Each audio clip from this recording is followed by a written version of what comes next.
November 14th, Thursday, and today is a shot day. I weighed myself this morning. I weighed in at 238.2.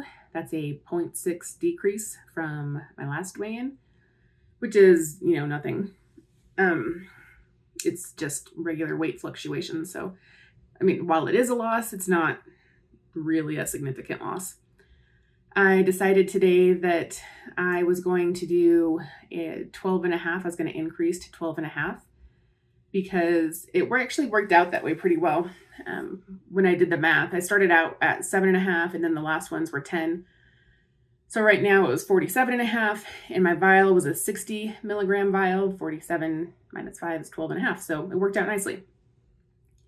The weird thing is, I was supposed to go up to 62 units on the pen. And when I injected, I was 6 units short, basically. Like I couldn't inject anymore because there was nothing left to go. So I thought that was really strange. All right, so based on my calculations, I should have been able to get 12.5 milligrams, and that would have been 62 on the dial. And it stopped when there was 6 units left in the pen. So I'm going to try to use this and see if I can get this remaining stuff out, because it looks like there's still liquid in here. And if the pen is causing me to dispose of medication, that's a waste of money. So let's see what happens.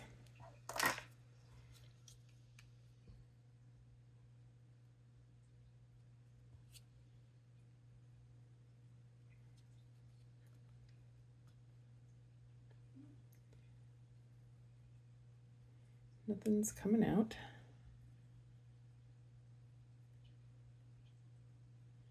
I wonder if I need a longer needle.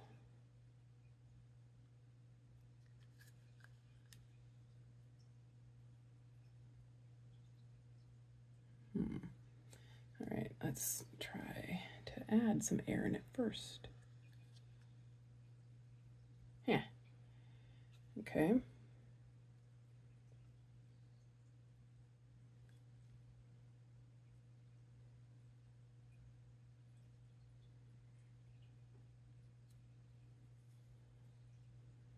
All right, I'm not seeing any liquid left in here.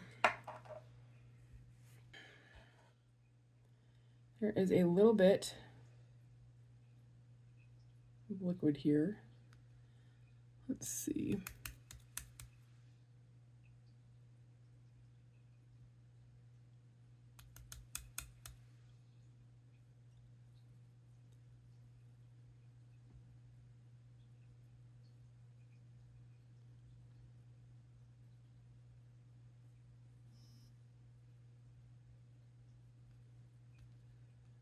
So even though we saw liquid in there, this I'm pushing as hard as I can, and nothing's coming out.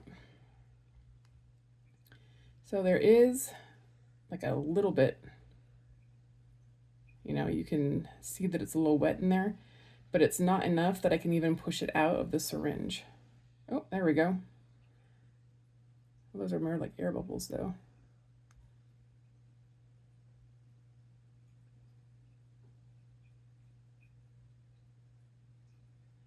So a little bit of liquid, a little bit of air. That's what that looks like to me. Not even a hash mark of fluid able to get pushed out. I'm pushing as hard as I can. Okay, well that makes me feel better, even though it looked like there was stuff left in there, and it looks like there's a little bit of liquid in there. It's not enough. That's like even if this was full on, liquid and not just an air bubble with some liquid in it, that wouldn't be enough to make a difference, I wouldn't imagine. Okay, cool. I feel better. So like you saw in that video just now, I tried to take liquid out because it looked like there was still a little bit left. And I was a little worried that I was losing money basically in medication by not getting out that last little bit in there. But as you saw, like there wasn't even a single hash mark, like a single milligram of product that was to be had. So I'm not 100% sure why it worked out that way. I should have had 62. Yeah, I don't know. That's something to worry about next time, I guess. So this time I did not get 12.5 milligrams. I don't know how much I got because it was short, but I am going to start doing 12.5 milligrams every 7 days. We'll see how that goes. I don't know. I haven't had as many palpitations lately, so that's great. That's a win. I haven't had as many like sulfur burps or heartburn, acid indigestion, that kind of thing. I do still notice that I'm eating when I'm not hungry. And I definitely know it's a mental thing. A lot of times, like before, I'm not eating till, noon, typically speaking, noon or later. Sometimes I just have the one meal a day. Sometimes I'll have like something small in the evening. But I still feel like I'm overeating. And honestly, like I said, we've talked about this before. I don't count the calories, so I don't know if I'm under receiving calories and so my body is not wanting to let go of fat, or if I'm overdoing the calories. If I really wanted to, I would track. It's a pain and I don't want to have to do it. So I'm not going to. I'm just going to sit and complain about it and never know the reason that I'm not just shedding the weight. Hopefully you guys don't lose interest in my just static 240-ish, When we last talked, I was going to go to the Peter Pan show play that was in town. It was actually pretty cute for what it was. I mean, my boys probably would have enjoyed it, at least one of them, if not both. It was a little geared toward kids, but it was cute. The music was pretty well done. It was interesting because I was expecting it to be more like the Disney cartoon. And they definitely did colorblind casting. Like Wendy, she was Black. One of the boys was Asian. One of the boys, of the children of the three siblings, was white. The mother was Indian. The father, I don't know, because I wasn't close enough to tell. So it was interesting, because I don't know, maybe where you guys live, that's, I don't know how to say this without sounding bad. We're just not super diverse, I guess, where I live. So I just wasn't expecting that. Didn't, detract from the play or anything like that. I'm not saying that it added or detracted anything. There was one song where the kids would be like, flying, flying, flying. And their voices were so high pitched. That was probably my least favorite part of the entire thing. And they actually stopped the play at one point. I think that there was problems with the harness rigging because like a voice came over like, sorry, we're having technical difficulties. We'll let you know when we start back up again. And then it was like a good 10, maybe 15 minutes that we were just sitting there waiting. And then when they came back, it was the exact same thing. Well, then it was a flying scene. And it was a cool flying scene. The way that they did it, they had, they hoisted them up and they had a backdrop of like, it was almost like a roller coaster ride, like a 3D roller coaster ride. I don't know if you guys have ever been on those. So it was kind of fun the way they did that. The guy playing Hook, he was really funny. It turned out to be the same guy who was playing the dad. And yeah, it was good. So if you have a chance to see the traveling Broadway Peter Pan play, I would say go for it. And if your children are of an age, maybe take one or two of them to it as well. It was pretty good. We did a poke bowl restaurant beforehand. And I'm usually, I don't know, I don't usually like having big meals before plays or movies because I get paranoid that I'm going to feel sick. And in a movie theater, it's not as bad because you can just walk up, and like get out. In a play, you can't do that, especially the way our seats are. We're in the very front row in the top tier.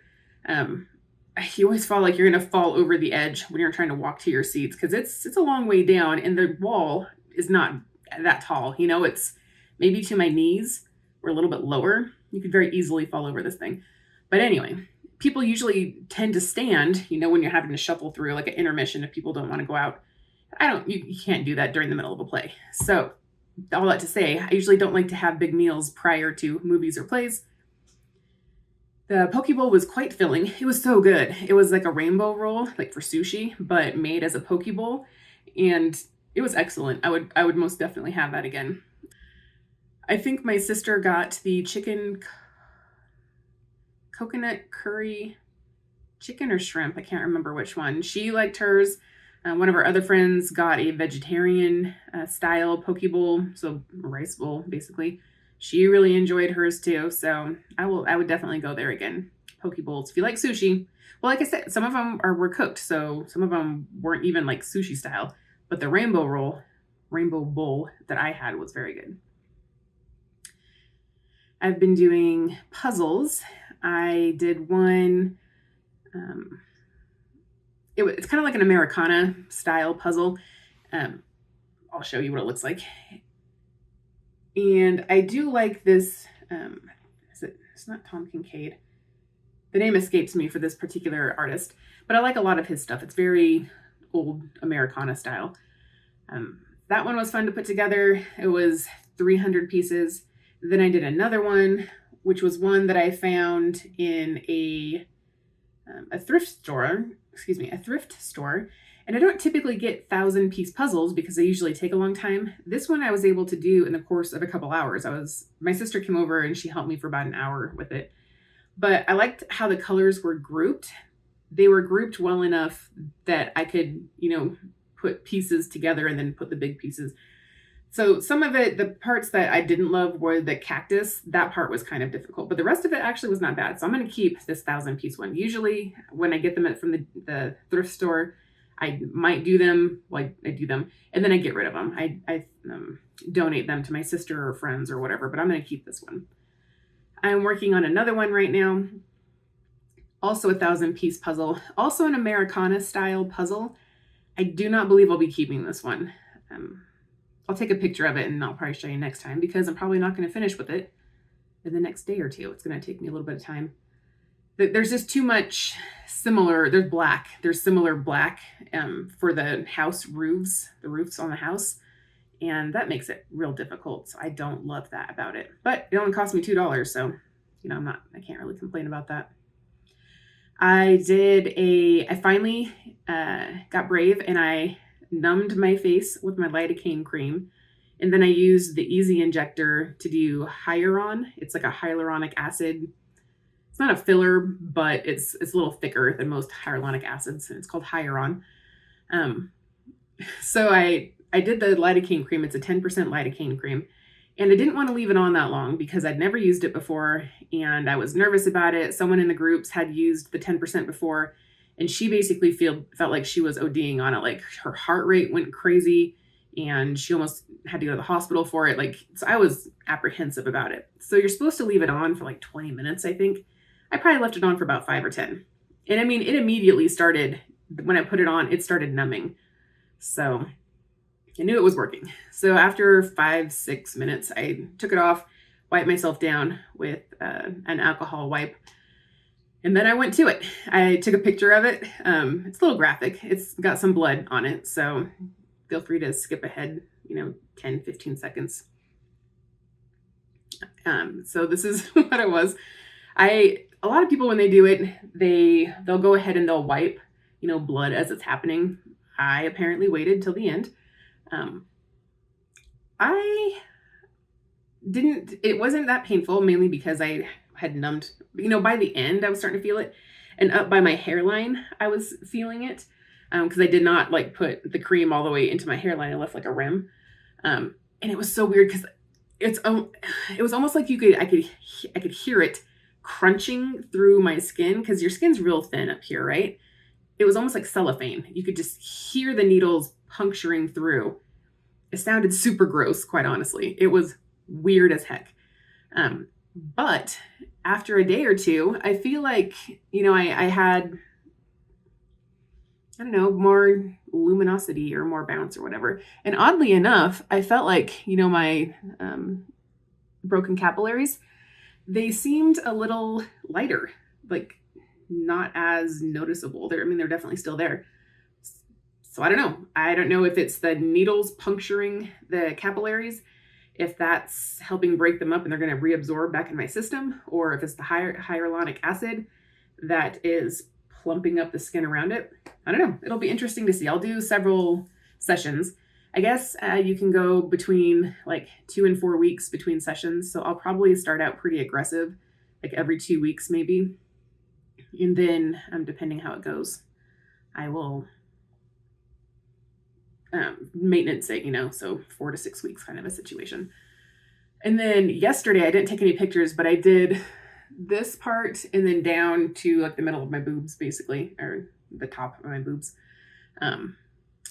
So I lidocaine creamed there. I went for 7 minutes, and I don't know what it is. I don't know if I just have less sensitivity to a certain extent, because I felt like the stuff that was right here, like almost didn't numb me at all. This was fairly numbed, this area. And of course, as I got out here, I don't think I numbed this too well. So I definitely, because I'd like to tighten this up, So I did the Hyaron there. And I'm also still just trying to get used to using the pen. It's not super intuitive, and it's not very easy to use in this area because the way that the vacuum tube hangs down. So it's like this, and then the vacuum tube is like this. So it's almost like it's just pushing into you. It's hard to get it straight. And I feel like I lost a little bit of product. But again, that's why I'm starting out with the Hyaron, because it's one of the cheaper things to purchase. You get like 10 syringes in a pack. So I would rather practice on that than something that's like, $50 to $80 for one syringe that's a thinner material that's going to leak out everywhere.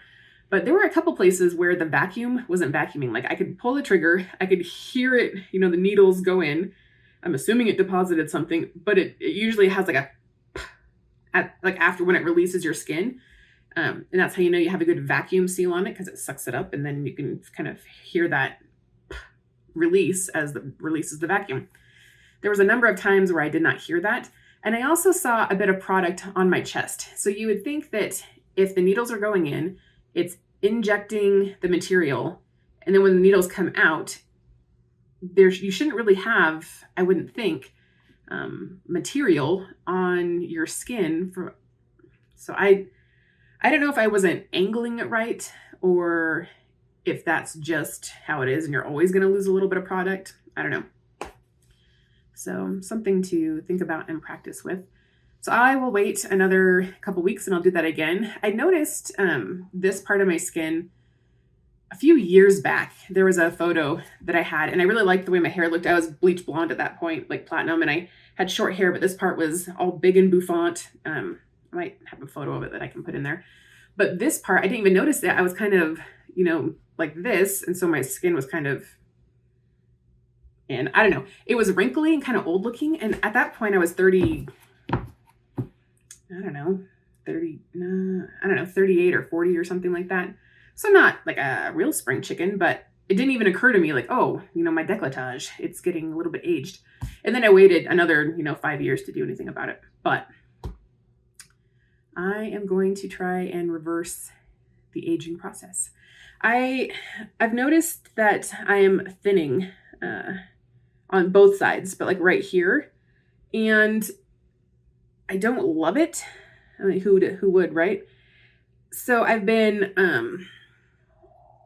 microneedling with the rollers, and I think that that's helping. I feel like I've got little wispies that are, starting to come through, but I've also kind of, oh, my hair's all crazy. I've also I've thought about doing the minoxidil. The only problem is I hear you have to be on minoxidil basically forever. And then it's, do you use the foam or do you use the pill? Well, I feel like I've lost some volume in my hair as I age and as I go through menopause anyway. And then these GLP-1 shots that I've been taking for almost a year now, They have your hair falls out with that too for whatever reason. I don't know if it's like rapid weight loss or something innate to the medication itself. So then I think, well, maybe I should take the pill so I can get, everything. Otherwise, I'd probably do the foam and then just put it like, around the edges of where I need it, because I don't really want to put the foam. I'm lazy for one, I think we all know that. I don't want to sit there and have to like part my hair, foam, do it, part my hair, foam, do it. Like, I don't want to take that kind of time.